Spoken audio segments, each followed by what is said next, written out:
کتاب روشن کی آیتیں ہیں، ہم نے اس قرآن کو عربی میں نازل کیا ہے تاکہ تم لوگ سمجھ سکو۔ اے پیغمبر، ہم اس قرآن کے ذریعے سے جو ہم نے تمہاری طرف بھیجا ہے تمہیں ایک نہایت اچھا قصہ سناتے ہیں، اور تم اس سے پہلے بے خبر تھے۔ جب یوسف نے اپنے والد سے کہا کہ ابا، میں نے خواب میں 11 ستاروں اور سورج اور چاند کو دیکھا ہے، دیکھتا کیا ہوں کہ وہ مجھے سجدہ کر رہی ہیں۔ انہوں نے کہا کہ بیٹا، اپنے خواب کا ذکر اپنے بھائیوں سے نہ کرنا، نہیں تو وہ تمہارے حق میں کوئی چال چلیں گے۔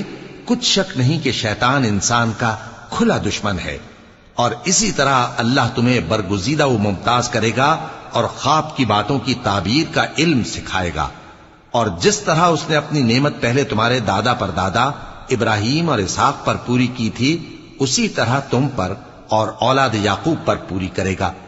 بے شک تمہارا پروردگار سب کچھ جاننے والا ہے، حکمت والا ہے۔